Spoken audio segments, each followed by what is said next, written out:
Penyakit ini sering dikenal dengan sebutan paru-paru basah. Mari kita kenali penyakit ini lebih dekat agar kita bisa lebih waspada serta tahu cara pencegahannya. Pneumonia adalah peradangan yang terjadi akibat infeksi yang menyerang jaringan paru-paru, khususnya pada bagian yang disebut dengan alveoli. Alveoli ini adalah kantung-kantung udara kecil tempat pertukaran oksigen dan karbon dioksida. Pada penderita pneumonia, alveoli ini terisi oleh cairan, lendir, ataupun nanah. Akibatnya, oksigen yang masuk ke dalam tubuh terganggu dan menjadi terbatas. Hal itulah yang menyebabkan penderita pneumonia mengalami gejala seperti batuk yang disertai dengan sesak napas. Penyebab yang pertama adalah bakteri, terutama Streptococcus pneumoniae. Dan penyebab yang kedua adalah virus, misalnya virus influenza yang biasa bikin kita flu, atau virus COVID-19 yang sempat jadi pandemi. Virus ini gampang banget menyebar lewat udara dan bisa bikin paru-paru meradang. Penyebab yang ketiga adalah jamur. Walaupun lebih jarang, jamur bisa menyerang orang-orang dengan daya tahan tubuh yang lemah. Misalnya pada penderita HIV/AIDS. Menjaga daya tahan tubuh itu penting banget loh, supaya kalau ada kuman lewat, tubuh kita bisa bilang, "It's stop, jangan coba-coba ganggu paru-paruku." Secara umum, berikut ini adalah gejala yang sering ditemukan. Yang pertama, batuk berdahak yang berwarna kekuningan, kehijauan, atau bercampur dengan darah.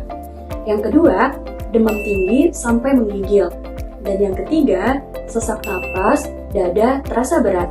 Dan yang keempat, nyeri dada saat bernafas ataupun batuk. Dan yang kelima, nafas cepat atau dangkal. Yang keenam, nafsu makan berkurang, lemas, dan lelah berlebihan. Kalau ada gejala seperti ini, jangan dianggap sepele ya teman-teman.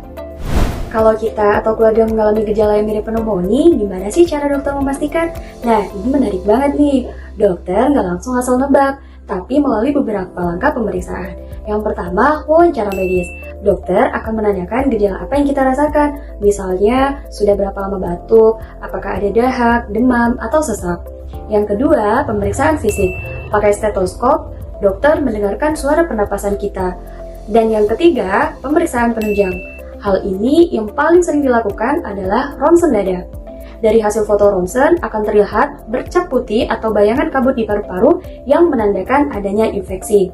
Dan yang keempat, tes darah dan pemeriksaan dahak untuk memastikan kuman penyebabnya. Nah, pneumonia ini sebenarnya bisa dicegah dengan langkah-langkah yang sederhana loh. Yuk, kita bahas langkah-langkahnya. Yang pertama adalah vaksinasi. Ada vaksin PCV untuk anak-anak, ada juga vaksin influenza dan vaksin pneumonia untuk orang dewasa atau lansia. Kedua, cuci tangan secara rutin. Kuman itu kecil, tapi suka menempel di tangan kita. Dengan cuci tangan pakai sabun, banyak penyakit bisa dicegah, termasuk pneumonia. Dan yang ketiga, pola hidup sehat. Makan makanan bergizi, cukup istirahat, dan olahraga teratur bikin daya tahan tubuh kita makin kuat. Kalau imun kita kuat, kuman pun jadi ogah masuk. Dan yang keempat, hindari rokok dan asap polusi. Rokok itu musuh utama paru-paru loh, bukan cuma merusak diri sendiri, tapi juga orang sekitar.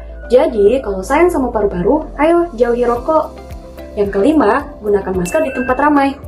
Apalagi kalau sedang dalam musim flu atau ada orang di sekitar yang sedang batuk pilek. Sebenarnya, semua orang bisa terkena penyakit pneumonia, tapi ada kelompok tertentu yang resikonya jauh lebih tinggi.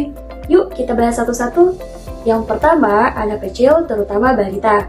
Kenapa? Karena daya tahan tubuh mereka masih berkembang, jadi belum sekuat orang-orang dewasa. Itu sebabnya pneumonia masih menjadi penyebab kematian terbesar pada balita di dunia. Serem kan? Dan yang kedua, lansia atau orang tua di atas 65 tahun. Semakin tua usia, daya tahan tubuh biasanya ikut menurun. Jadi, kuman lebih gampang untuk masuk dan bikin infeksi. Dan yang ketiga, orang dengan penyakit bawaan atau kondisi medis tertentu. Misalnya penderita diabetes, kanker, HIV, atau orang yang sedang dalam perawatan intensif. Tubuh mereka lebih rentan untuk diserang penyakit.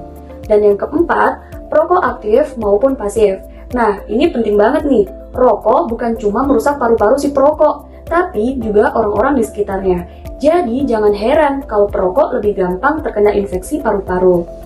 Dan yang kelima, orang yang sering terpapar polusi udara atau tinggal di lingkungan padat. Asap kendaraan, asap pabrik, bahkan asap rokok bisa bikin paru-paru kita stres loh. Gimana cara mengobatinya? Yang pertama, kalau penyebabnya bakteri, dokter akan memberikan antibiotik. Tapi ingat, antibiotik hanya boleh diminum sesuai resep dokter. Nggak boleh sembarangan. Kalau salah, bisa bikin bakteri jadi kebal obat. Dan yang kedua, kalau penyebabnya virus, biasanya tidak perlu antibiotik. Dokter akan memberikan obat untuk meredakan gejala. Misalnya obat penurun panas, obat batuk, atau oksigen kalau pasien terasa sesak. Teman-teman, hari ini kita sudah ngobrol banyak soal pneumonia.